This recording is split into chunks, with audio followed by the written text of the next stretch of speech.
이밤의 일상 속 과학 이야기 3장 과학으로 보는 세상 8.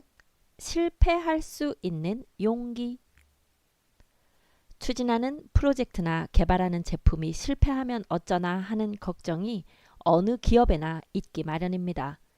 그러한 걱정을 극복하고 새로운 제품이나 서비스를 만들어내면 더 큰 열매를 얻을 수 있는 것이 기업 경영의 매력이기도 하지요.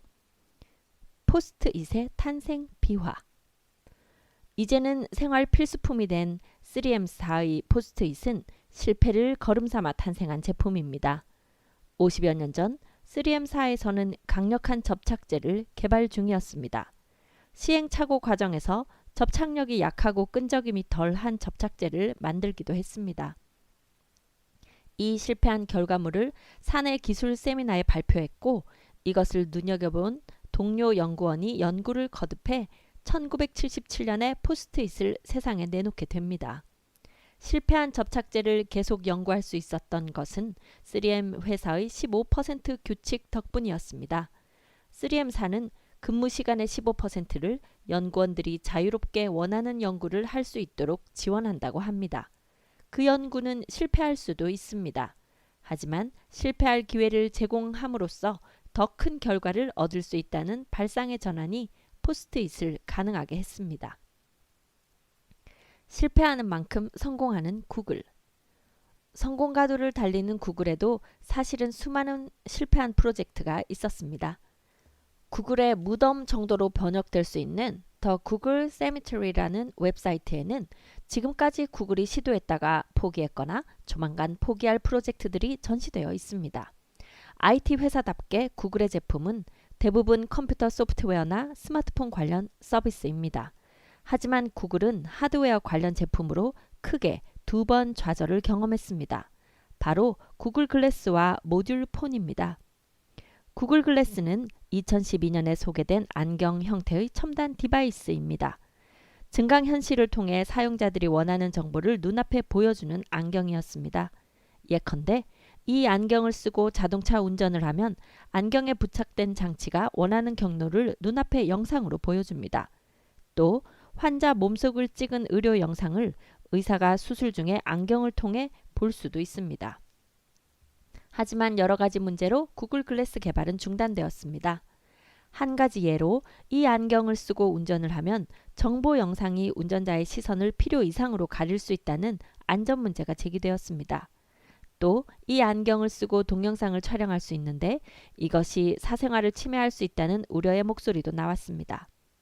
한동안 이 제품의 개발을 중단했던 구글은 2019년 초 구글 글래스를 산업용으로 재개발하겠다고 밝혔습니다. 하지만 일반 사용자를 대상으로 했던 첫 시제품에 비하면 매우 뒤로 물러선 모양새입니다. 구글은 2015년에 아라 프로젝트라는 이름으로 모듈 스마트폰 개발 계획을 공개했습니다. 스마트폰을 기능별로 모듈화하여 판매하고 구매자는 필요한 모듈만 사서 조립해 자신에게 딱 맞는 스마트폰을 직접 만들어 사용할 수 있다는 아이디어였습니다. 컴퓨터 프로그램과 같이 보이지 않는 소프트웨어는 기능별로 조각을 내고 재조립하기가 쉽지만 하드웨어는 다릅니다. 조립과 분해를 용이하게 하려면 크기가 커질 수밖에 없죠. 스마트폰의 대성공에는 소형화 기술이 큰 역할을 했는데 모듈 스마트폰은 그 기본 전제를 거스르는 것이었습니다. 결론적으로 구글은 이 프로젝트를 포기했습니다. 당시 관련 업계의 우려에도 꽤 장시간 이 프로젝트를 추진한 것은 구글이기 때문에 가능하지 않았나 생각합니다. 구글이 로봇을 만들면 구글에서 내린 결정 중에 필자가 개인적으로 안타까워하는 것이 하나 있습니다. 로봇 회사 보스턴 다이내믹스를 2016년에 매각한 일입니다.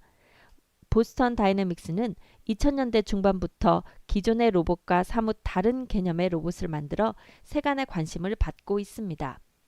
2005년에 나온 빅독이라는 사족 보행 로봇은 마치 동물의 다리 4개를 붙여놓은 것 같은 외모와 사람이 발로 차도 균형을 잃지 않고 걸어가는 능력으로 인터넷 스타가 되었습니다. 그 뒤에 빅독과 비슷한 많은 로봇이 이 회사에서 개발되었는데 그 배경에는 미국 방위고등연구기획국의 재정 지원이 있었습니다. 보스턴 다이내믹스는 민간 회사 형태이긴 했지만 연구소의 성격이 강했고 국가의 지원을 받았기 때문에 연구 성과나 결과물이 비교적 학계에 잘 공개되었습니다. 유명한 로봇 학회에 가면 보스턴 다이내믹스의 연구 현황을 항상 접할 수 있었습니다. 로봇 공학자들에게 이 회사가 인기 있었던 또 다른 이유가 있었는데 바로 설립자이자 CEO인 마크 레이버트 때문입니다. 애플의 스티브 잡스나 테슬라의 일론 머스크처럼 기술에 대한 자부심과 신뢰가 대단하고 집착에 가까울 만큼 동물이나 사람의 움직임을 닮은 로봇을 만들려는 열정이 강연할 때마다 느껴집니다. 여담이지만 스티브 잡스가 검은 책 티셔츠만 고집한 것처럼 레이버트는 항상 꽃무늬 반소매 셔츠 차림으로 등장합니다. 2012년 말에 보스턴 다이내믹스는 구글에 인수되었습니다. 필자는 내심 기대했습니다. 소프트웨어의 최강자 구글과 로봇 기술의 최고봉 보스턴 다이내믹스가 만나면 세상이 깜짝 놀랄 로봇이 나오지 않을까 하고 말입니다. 2016년 구글이 보스턴 다이내믹스를 매각하기 위해 시장에 내놓으면서 필자는 기대를 접을 수밖에 없었습니다. 보스턴 다이내믹스는 일본의 소프트뱅크에 인수되었다가 2021년에 현대자동차의 자회사가 되었습니다. 보스턴 다이내믹스가 자동차 회사의 도움을 받아 어떤 로봇을 만들어낼지 기대됩니다. 비록 구글이 보스턴 다이내믹스를 매각했지만 그들의 기술에 대한 도전은 칭찬할 만합니다. 이렇게 실패를 두려워하지 않고 도전하는 구글이기에 여러 가지 독보적인 서비스와 제품을 만들어내는 것 같습니다. 논문 검색도 빠르고 쉽게. 대중적으로 효용 가치가 높지는 않지만 매우 중요한 구글의 서비스 하나를 소개해 드리겠습니다. 구글 스콜라라는 서비스인데요. 이곳에서는 수많은 학술 논문을 검색할 수 있습니다. 또 그 논문을 참조한 논문과 그 논문을 인용한 논문을 클릭 몇 번으로 모두 찾을 수 있습니다. 이 서비스는 학생이나 연구직에 있는 사람들에게는 엄청난 축복입니다. 인터넷이 없던 시절에 학생이나 연구직 종사자는 관심 연구 분야의 논문을 검색하고 정리하는데 엄청난 시간을 들여야 했습니다. 필자의 대학 스승님 중 한 분이 해주신 이야기입니다. 스승님께서 공부하던 시절에는 일주일에 하루 정도 반드시 학교 도서관에 가서 책자 형태로 된 연구 분야 논문집을 직접 읽고 자신만의 참고 문헌 목록을 만드는 것이 연구 활동의 큰 부분이었다고 합니다. 여러 시간이 걸릴 작업을 이제는 클릭 몇 번으로 재빨리 마칠 수 있습니다. 구글 스콜라는 연구자별로 발표한 논문을 정리해 주기도 합니다. 논문을 활발히 발표하는 연구직 종사자들의 이름은 거의 모두 구글 스콜라에서 찾아볼 수 있습니다. 본인이 직접 정리하지 않아도 발표했던 논문이 연도별로 정리되어 있습니다. 많은 고객을 대상으로 하지는 않지만 구글 스콜라와 같이 정말 필요하고 큰 도움이 되는 서비스는 실패를 두려워하지 않고 창의력을 실험할 수 있는 환경에서만 탄생할 수 있는 열매가 아닐까 생각합니다. 스페이스X의 우주 계획. 실패를 두려워하지 않고 과학기술을 선도하는 기업으로 테슬라를 빼놓을 수 없습니다. 전기 자동차 개발은 어쩌면 쉬운 일이었는지도 모릅니다. 테슬라의 더 큰 과제는 우주 개발에 있습니다. 좀 더 정확하게 설명하자면 테슬라의 CEO인 일론 머스크는 자신이 따로 설립한 회사 스페이스X를 통해 우주 시대를 열기 위해 엄청난 자금과 노력을 쏟아붓고 있습니다. 스페이스X는 한마디로 우주 택배 회사라고 할 수 있습니다. 로켓 발사 기술을 이용해 우주 정거장에 전달할 물품이나 인공위성을 우주로 보내줍니다. 독특한 점은 발사체를 회수할 수 있다는 점입니다.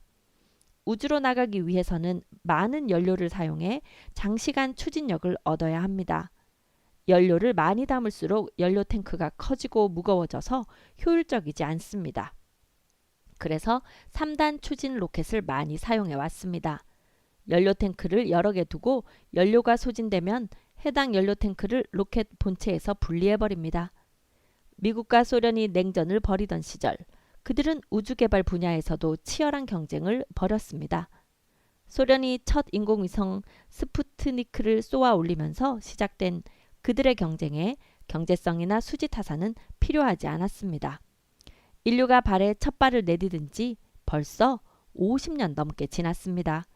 그동안 수많은 인공위성이 하늘 위로 올라갔고 그만큼 우리의 삶도 편리해졌습니다.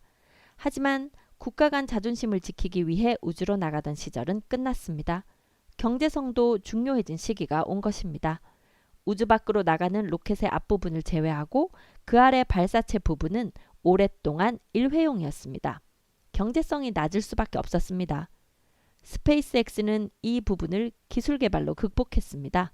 스페이스X의 발사체는 여러 번 사용할 수 있습니다. 하늘 높이 올라갔던 추진체는 다시 돌아와서 멋지게 착륙합니다. 모든 것이 저절로 이루어진 것이 아닙니다. 스페이스X도 수많은 도전과 실패 끝에 추진체 회수에 성공했습니다. 2020년 5월 스페이스X는 최초의 민간 유인 우주선을 발사했고 우주 정거장에 도킹까지 성공했습니다. 스페이스X의 미래, 인류 우주 개발의 미래가 무척 궁금해집니다.